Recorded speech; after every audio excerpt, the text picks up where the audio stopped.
Olá, seja bem-vindo a mais um resumo da Semana da Buildings.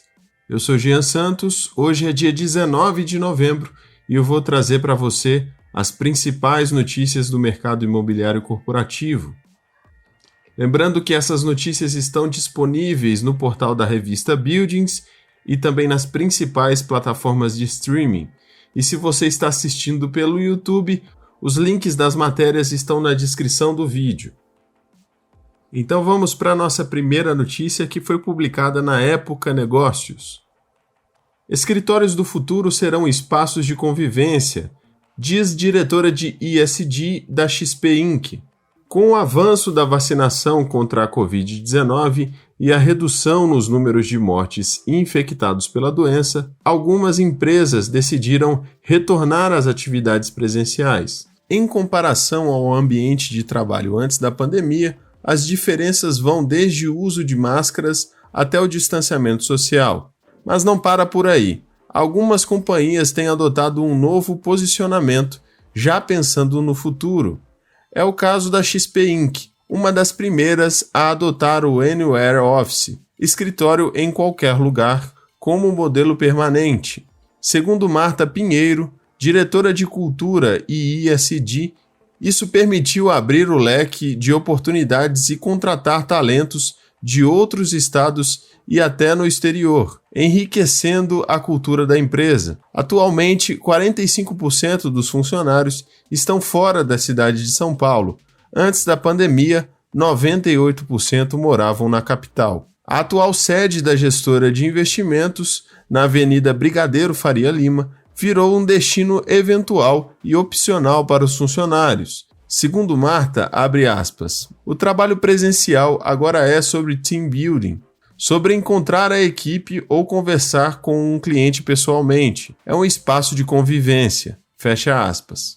Os planos da XP para o escritório do futuro são ambiciosos. A empresa anunciou a construção de um complexo corporativo para a equipe em São Roque, a cerca de 60 quilômetros de São Paulo, batizado de Vila XP. Será uma espécie de clube de férias de 705 mil metros quadrados, com inauguração prevista para 2022.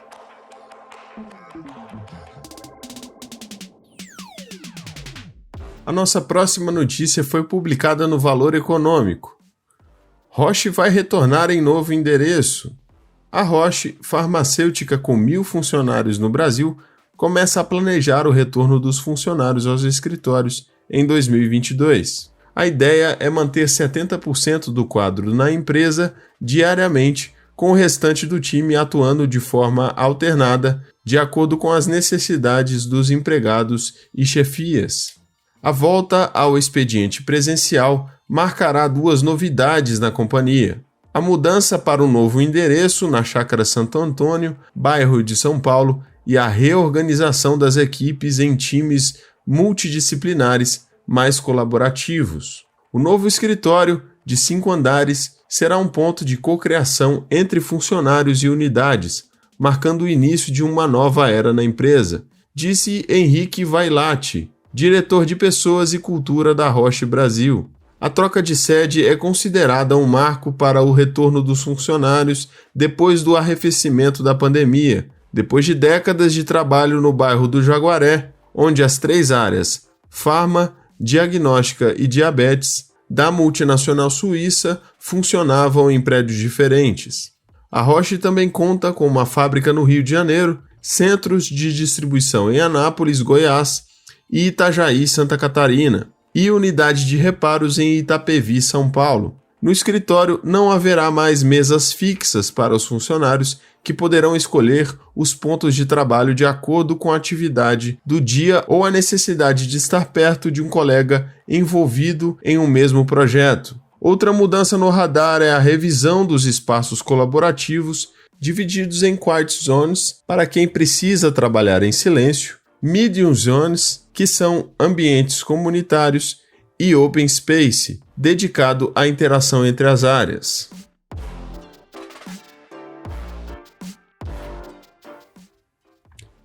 A nossa próxima notícia foi publicada no UOL. Amazon abre 3 centros de estoque no país em 2 meses para entregas rápidas. A Amazon, gigante americana do comércio eletrônico, abriu 3 centros de distribuição no Brasil em 2 meses, setembro e outubro. O investimento em logística é para tentar atender à pressa de novos consumidores de produtos online. Eles querem receber as compras no mesmo dia. A Amazon promete entregas entre 1 e 3 dias. O centro de distribuição mais recente é o de Taitinga, no Ceará, inaugurado no fim de outubro. É o 12º centro da Amazon no país. No início do mesmo mês, a empresa abriu um centro em Cabo Santo Agostinho, em Pernambuco, com 41 mil metros quadrados e que emprega 860 pessoas. Os 2 centros logísticos ampliam a aposta da empresa no Nordeste. Antes disso, a empresa havia inaugurado outro centro no início de setembro, em São João do Meriti, no Rio de Janeiro. No ano passado, foram inaugurados 4 centros de distribuição, um deles com mais de 100 mil metros quadrados. Outras empresas também têm investido em logístico. O Magazine Luiza tem 185 centros de distribuição e pequenos pontos de estoque pelo Brasil, com 2 milhões de metros quadrados. As lojas americanas têm planos de chegar a 28 centros até o fim do ano. O Mercado Livre não informou seus dados.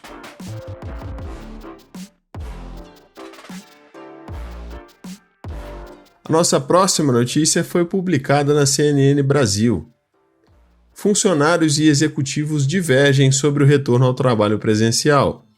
Uma pesquisa feita pelo Slack, com cerca de 10 mil pessoas ao redor do mundo, revelou que executivos e funcionários têm visões bem diferentes sobre como deveria ser a rotina de trabalho no pós-pandemia.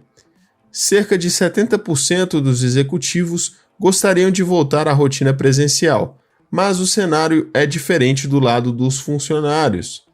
Para esse grupo, apenas 34% gostariam de voltar a trabalhar presencialmente.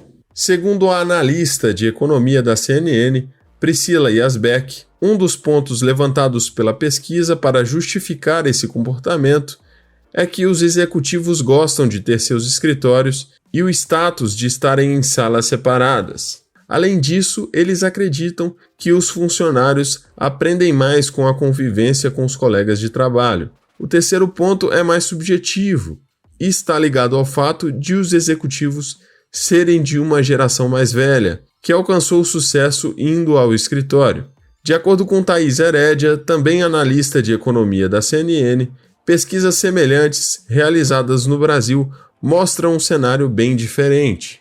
Uma delas, feita pela FGV, diz que cerca de 18% dos trabalhadores brasileiros têm capacidade de fazer seus trabalhos de forma remota, porque têm acesso a uma infraestrutura mínima como a internet. A pesquisa mais recente, feita pela Talensis Group, mostra que 70% dos funcionários preferem um modelo híbrido de trabalho, porque acham que podem ficar mais em casa e isso não afeta a produtividade. Nossa próxima notícia foi publicada no Valor Econômico. BC precisará elevar a Selic a 11% para fazer a inflação convergir para a meta em 2023, diz Inter. Em um momento de incerteza elevada no cenário macroeconômico, o Inter acredita que 2022 tende a ser um ano de grandes desafios para a economia e em que a inflação, em níveis bastante altos, ainda deve ser o principal risco para o cenário. Segundo a economista-chefe do Inter, Rafaela Vitória, abre aspas, fomos surpreendidos nesse fim do ano com uma inflação muito alta. As surpresas continuam tendo impacto relevante no momento em que temos visto muitos choques de oferta. Fecha aspas. A economista elevou a projeção do IPCA deste ano de 9,1% para 10,1%, e passou a esperar uma inflação de 4,8% em 2022. O custo para fazer a inflação voltar ao centro da meta, somente em 2023, será uma taxa de juros ainda mais alta do que o estimado anteriormente. Abre aspas. As surpresas inflacionárias levam o IPCA a um patamar muito mais alto do que a gente esperava. Vai existir inércia, o que dificulta a inflação cair de 10% para 3,5%. É algo natural do próprio processo inflacionário. O BC querer trazer a inflação para a meta no ano que vem seria colocar a Selic em um nível tão restritivo que o custo seria muito alto. Fecha aspas. Assim, o Inter elevou sua projeção para a Selic de 9,25% para 11% no fim do ciclo e ao longo de todo o ano de 2022. Vemos uma convergência em 2023 e não em 2022.